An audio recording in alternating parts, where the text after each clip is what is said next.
Welcome to Yeukai Business Show, UK's premier business show where we feature business thought leaders, high achievers, and industry experts. Today's episode is brought to you by World Outsourcing Solutions Limited, a company that specializes in helping executive business owners with virtual assistant services and business growth systems. Here's your host, Yeukai Kechidori. Hi guys, welcome to another special episode, and today I'm joined by Desiree Martinez. I hope I got that right. Pretty good. And as you know, we are looking at all things social media, and last week we were looking at YouTube, and today we are going to carry on with YouTube with another expert. And one of the things I like about Desiree is she stumbled into this social media business and has done very well for herself and is in the process of helping other business owners just like you do extremely well, maybe doing it for yourself, or you can even hire her team to do it for you. The options are endless. Well, Desiree, thank you so much for joining us on the show today. I'm really excited to be here. I can't wait to talk about YouTube. It's one of my favorite things. Yes. You know what? I was on your YouTube and saw that you actually wrote a book on how to do what we are going to be talking about. And the intro was exciting.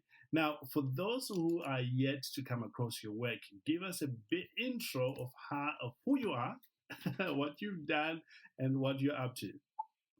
Sure, my name is Desiree Martinez, and I help you grow your business with better social media and content marketing.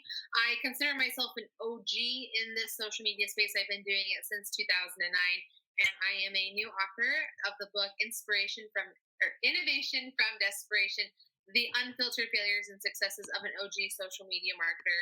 And this is basically coming out along with my journey of like how I became a social media manager, what it's been like along the way, and how I have started and coped with things throughout that journey. It's a mix of a memoir / inspiration to help you, know that you are not alone when things suck with business. Yes. One of the things I like about your work as I was reviewing there is your belief that anyone can succeed with the YouTube if they know one or two things that you explain in your book. That if they do it right, they can actually do that. Yeah, I think that YouTube is one of the best ways for any business to have success because of a combination of different things. One being you get to like let your personality and who you are really shine through. We're all fairly decent at networking and talking with people, and when it's a one-on-one conversation, but if you can project that and convey that through video, you're going to have a lot of success because people are going to feel like they can trust you and rely on you for your information. And then if you also pair it with a really good keyword and search engine optimization strategy, you're going to have wild amounts of success. Absolutely. And in your experience, the skills that is required to do this are learnable skills, and anyone can be taught how to do this. Yeah, like if you want to go the like Ratatouille route where anyone can cook, anyone can be successful on YouTube. You just have to show up and do the work. And a lot of people have a hard time with the showing up and doing a lot of work thing because it's kind of slow, unfortunately, especially in our modern area of full of digital and a lot of noise to break through. Like it can be discouraging when you like put a lot of work into a video and maybe like a dozen people see it. But you have to keep looking at what you've done, how you can be better, and keep showing up because the biggest difference between YouTube and everything else that we see online is the longevity. YouTube works like you make something once and it's going to keep working for you month after month after month versus when you do things like in social media or courses or advertising, it's all like right now. It's what's going on right now. How can I help someone right now? What's the information right now? So it doesn't like have a very long shelf life like what you're doing with YouTube. Absolutely. So the key thing there, if I'm hearing you correct, is consistency. Just get there and keep showing up. Absolutely. You have to show up on a schedule, old school style, like we used to have. Remember when we all used to tune in for our weekly TV shows? Like I know for me, it was a lot of like TGIF, watching like Boy Meets World and Family Matters. They were on at the same time every single week. I knew I could count on them. It's kind of that same thing. not only are you showing up regularly for your audience, but you're also showing up regularly for the algorithm. And that's two things that work hand in hand with your content. Outstanding. Well, let's demystify some myth. Some people, Yeah. you probably know a few. Maybe you can just tell us two that you think business owners needs to get this right. What is the number one? So the number one thing I think that business owners need to do when getting started with YouTube is they need to sit down and figure out two very important things. Who exactly am I talking to? Because if you don't know exactly who you're talking to, like to the point like where like what kind of the way that they take their coffee in the morning, like you don't have to give them a name, identify exactly who that person is. If you don't know who that person is, like who's going to buy from you, who's going to watch from you, you're not going to be able to very clearly know what content to create. And so once you know exactly who you're talking to, the second thing you're going to want to do is sit down and write your most commonly asked questions. This is usually 10, 15, 20 questions that you get asked all the time. So for me, it's how to get started with YouTube, or what are the first videos that I should make? How do I have camera confidence? What social media network should I be using? These are the kind of questions that people ask me. Now, why these are important is because of a combination of three things. One, you know how to talk about these the easiest because you answer them all the time anyway. So they're going to be easy for you to talk about. They're going to be easy for you to like get that camera confidence that you really need because like you just know this stuff better than anybody else. Yeah.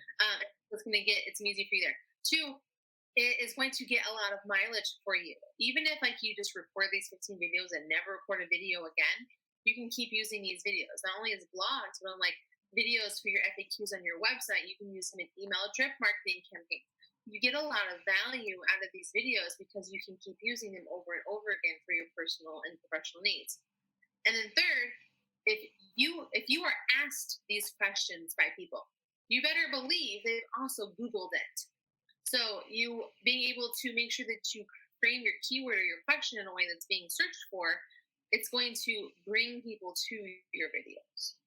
Outstanding. Absolutely outstanding. Now, suppose people have already done this, and I know many people listening here, they would have given it a go, so to speak, because everyone's saying you should be on YouTube, you should do videos. What mistakes have you observed many of business owners do? So some of the things that I've run into with you is the first thing they don't do is they don't have a way or a call to action very specifically in their videos. So this isn't going to be something like as simple as like, oh, subscribe to my channel. A lot of people really get hung up on the vanity metrics of subscriber numbers. When you know what numbers I actually care the most about, I care how many people are on my email list, right? Because those are the people I can stay in contact with on a regular basis. So for me, a call to action is going to be me saying, hey, go get my freebie I have for you down in the description below that's going to help you beyond this video with this thing that you came to me for. So a lot of the direction I give people to in my videos is, hey, again, we talk about content marketing here a lot. I want you to go grab my free content planning worksheet that you can grab. It's going to allow for you to very easily map out everything you need to know about your content marketing stuff. And so it's really been a great way for me to grow my email list. I get dozens of people on my email list every day because I continuously shout that out. And you should have a call to action to get people's contact information, to have a conversation with them outside of YouTube in every single video, from video number one.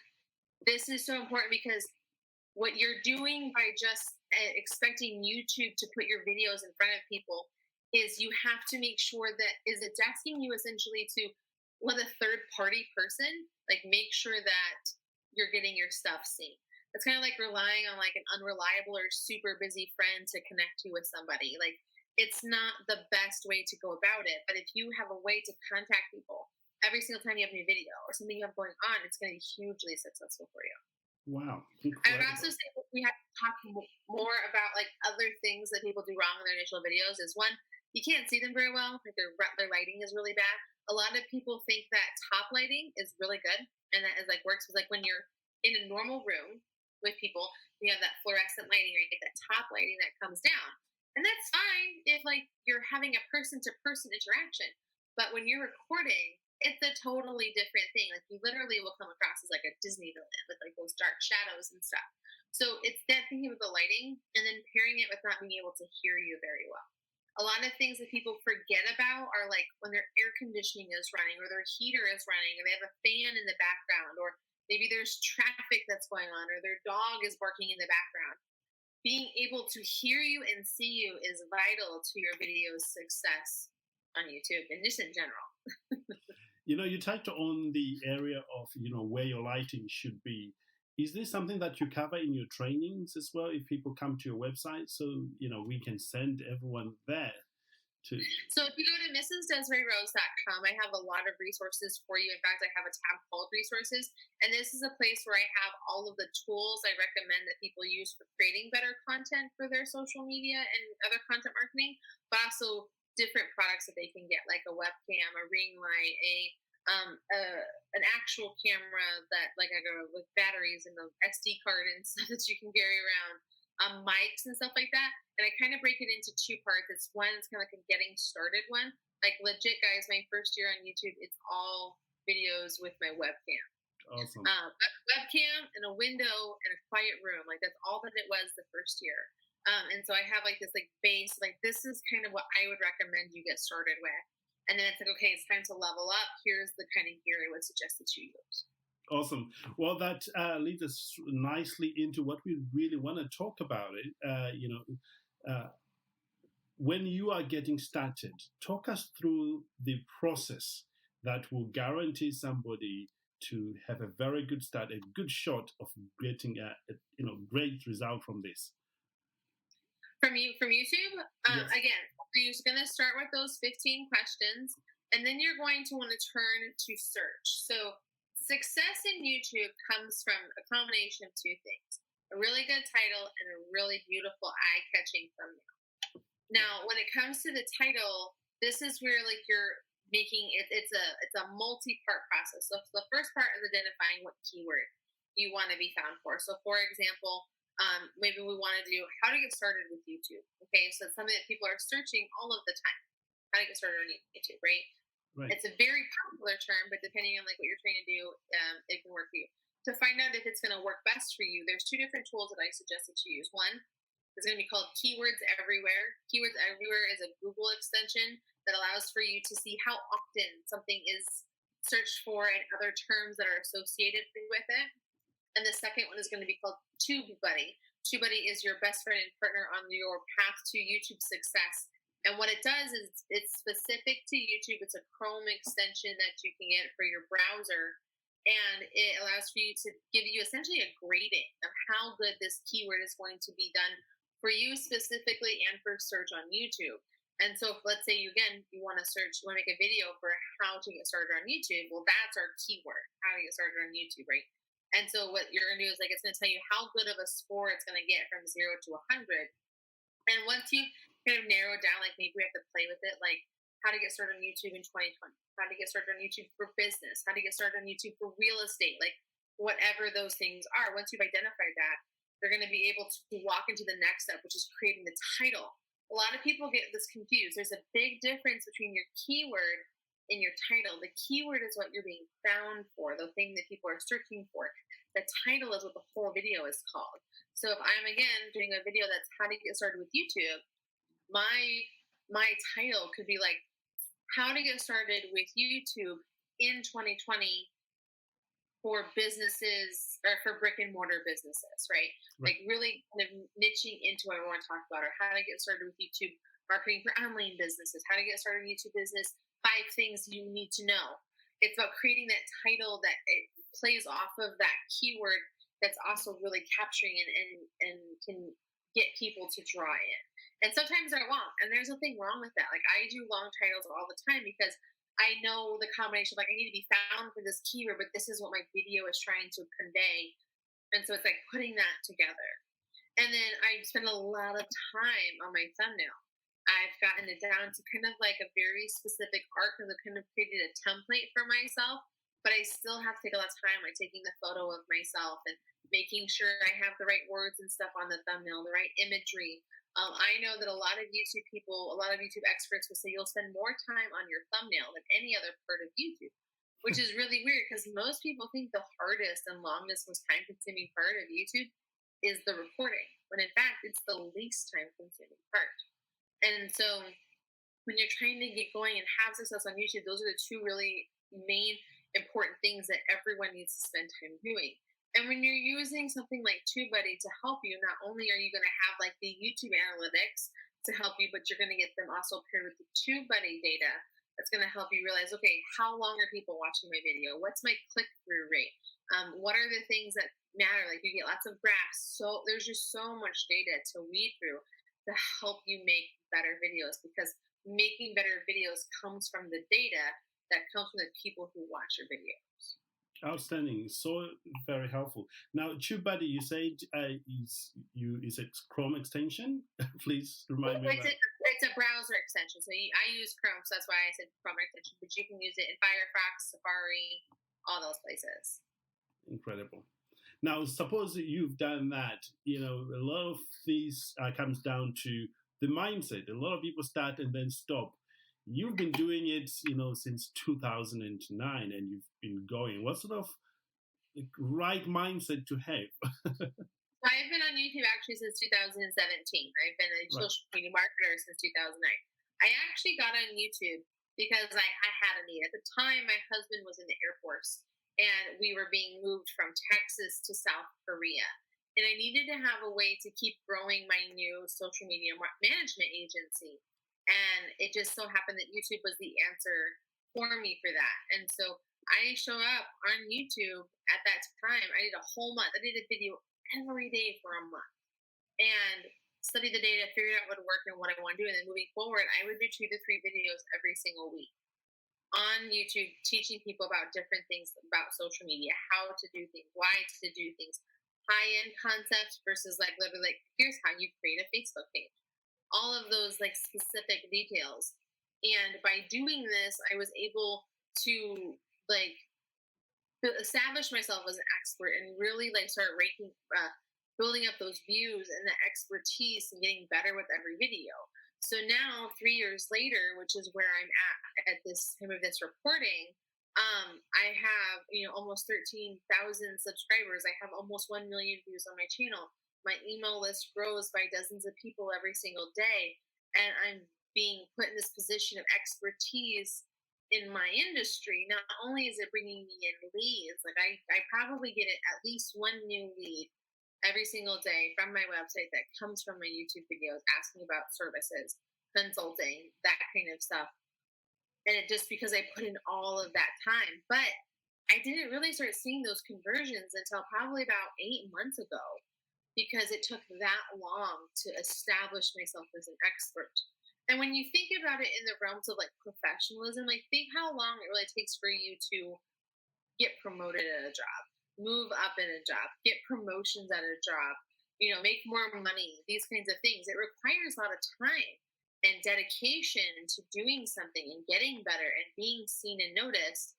And the more you get better, the more you have to offer, the more value you have to your business or your job, and therefore the compensation and the results start to grow from there. But it takes time and it takes work, and a lot of people don't like that it's not instant, which is why I think so many people stop. Indeed. Now, I get these questions a lot. Like somebody is a coach, they provide other services. So if they are to create a YouTube channel, how do you decide what to talk about, or which product to put forward first? This is a really great question. So obviously, if we're talking to business professionals, we're talking to coaches and stuff like that, you know what you're good at. That's why identifying who you're talking to is so important. I know that I'm talking to a solo or small business owner who is overwhelmed with work, needs to figure out how to do stuff, and they're tech savvy, they're capable, they're just trying to figure out how to do something and how to do their marketing better. And when it comes to people that buy my service, I also know that they're really busy and they just want it done for them. And so that's why it's so important. I know also what I need to talk about is related to what I know about. I know about social media. I know about content marketing. it doesn't make sense for me to have a YouTube channel talking about taxes. Like, I'm the last person you want to get money advice from because I don't do my own taxes, right? So it's just kind of one of those things, like, you know what you're good at. I think that if you were to like try and start a YouTube channel on also the first day that you went into business, it would probably be a pretty rocky start for both. I think once you know what you like to do and what you can talk about, what you can give value to, which is the most important part, what value you can give, then you're going to know what content to create. And sometimes you'll sit down to plan out your month of content and you'll be like, I don't know what to do. And that's, you can kind of look through old emails. You can look through, again, doing the search of things, maybe updates of old videos or industry news and things like that, and you put them together. And I think that I can say I've never actually run into an issue where I don't know what I want to do a video about. And to the point where I'm like, I could do more videos a week because I have so much to talk about and so much I can help people with. But I just want you guys to start with one video a week, maybe one video a month. Awesome. You mentioned there that something in connection with content for a month. How do you plan your content for? So for me, I have a very established system. So because I have 2 videos every week that I do. One is a tutorial video on how to do something in social media, and the second one tends to be a bit of a higher end concept. So my most recent one last week was how to monetize your Facebook page, because a lot of people don't realize you can make money from Facebook just like you do with YouTube, but you have to meet specific mile markers, and people are asking me how to do that. So like, okay, this is how this works. This is what you do to get there, and this is like where it is in Facebook. And so it's like a higher end concept. So I take my high end concept video and I use that as the pillar of my content for the week. And I create a lot of sub content from that for my social media, my email list. So I know I'm going to email my list with my new video that's out, along with some other things I have going on. I'm going to make sure that I have like quote images that are created for social media. I'm doing things on making my video into a blog. I'm making Pinterest pins to support the YouTube video and the blog. I'm creating lots of micro content. So this is a very like thought out strategy of like being in all of the places that people want to consume content and making sure that I'm working smart, not hard, by creating more with less content. And I truly believe that I'm doing it very aggressively. I don't expect anybody else to do it at my level because I'm a YouTuber. You are a business owner, and they're 2 very different things. If you're looking to use YouTube or specifically video to market your business, you can do it with just 1 video a month. 1 video a month, you can create all of your content that you need to for a month. You can create lists, social media posts, blog posts. You can create micro content. You can create Pinterest pins. You can take that video and upload it natively to all of the social networks. There's just so much you can do with that 1 video to help fill your calendar with value, and for people that missed it the first time and all this kind of stuff. And so that's one of the things I help people with is figuring out what those videos are and then funneling it into the content strategy. You mentioned about you talk in your videos 2 per week. One is on is a tutorial, and the other one is about the concept. Yes. Tell me the thinking behind that. So a big part of my traffic comes from solving people's problems. Right. When I look at my YouTube analytics, I see that my top performing videos are how to do something, how to disconnect your Facebook from Instagram, how to use StreamYard, how to create StreamYard overlays. And so even though I was fighting it for a little bit, and I was like, well, why am I fighting this? Because while I might not be getting a lot of subscribers from my videos, I'm getting a lot of views from my videos. And that has just as much value as subscribers, because even if no one subscribes, YouTube will still push my videos in front of those people because they've watched my videos. They're like, well, they'll probably watch more of these related videos by Desiree because they watched this 1 video, how to do something. And so it's more important to me for people to consume my content and know that Desiree is the expert versus making them a subscriber to my brand. And that's why I pair the tutorial with the concept. because just because you know how to disconnect your Facebook from your Instagram, now we need to talk about, okay, what is the content you need to be putting on Facebook? What's the content you need to be putting on Instagram? You know, your cans and cans not, do's and should do's, all of these kinds of things to help them have success on these social networks. Outstanding. Outstanding. As we come toward the end of our time together here, Desiree, is there anything that you feel business owners need to know if they're going to get started and have good chance to succeed? I think the best thing that you can do when it comes to YouTube, after you've identified who you talk to and you know what videos you want to make because you have those top Q&As that you have, is you just have to get started. You look the way you look, you sound the way you sound. It's you are being the most critical of yourself. I went to college for multimedia art, and we had this saying that 80% done is better than 100% of nothing. Put something out there that gives value and look at what's doing well and what's not doing well and improve for the next video and improve for the next video. Your first video is going to suck. Like, it's going to suck so bad. Like, my first video, when I look at it, I'm like, oh, Desiree, just what are you doing? I'm sweating. I'm wearing too much makeup. I have on like a tank top. You can see my bra. I'm using my webcam and it's connected to my computer. And I'm flailing around with my hands and hitting the computer on my desk. It's making my camera shake. I have the top lighting. It's just a mess, right? But it's okay because I showed up and I gave value. And then I made sure to correct that down the road. And now when I do my videos, I make sure that like my room is borderline freezing. I've looked into doing a lot of research and experimenting on how to have like very nice presentable makeup. My hair is nice. I have a good camera. I have a good mic system. You know, I don't have top lighting anymore. It's just those kinds of things. You're not supposed to be great out the gate. You're not supposed to. Like, it's part of like your rite of passage almost. So know that you're going to suck, but it's better to suck and give value than to never get on there at all because of your preconceived head trash. Incredible. Absolutely incredible. And for those who wants to pursue learning with you, where can they find you? You can find everything about me over at mrsdesireerose.com. That's mrsdesireerose.com. Awesome. And finally, when is the best time to get started?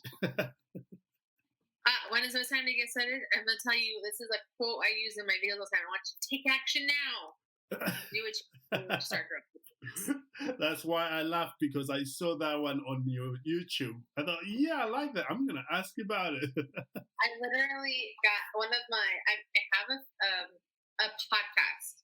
If anyone is looking for some extra love, specifically women, it's called Women of YouTube. And I have a Women of YouTube Facebook community where we get together and solve problems, take actions. And one of the girls on my channel does artwork. And she made me a sign for my new office that says take action now, because she knows I say in every single one of my videos, and I get to put it up for my brand new set and my brand new house, and I really love it. Incredible. Well, thank you so much for being here with us, Desiree. Absolutely loved hearing you on the show and hearing what you have to say. Tons and tons of value there. Awesome. No, thank you for having me. And remember, guys, take action now. You're supposed to suck, but you can do it. Absolutely. There you have it, guys. If you've got any questions,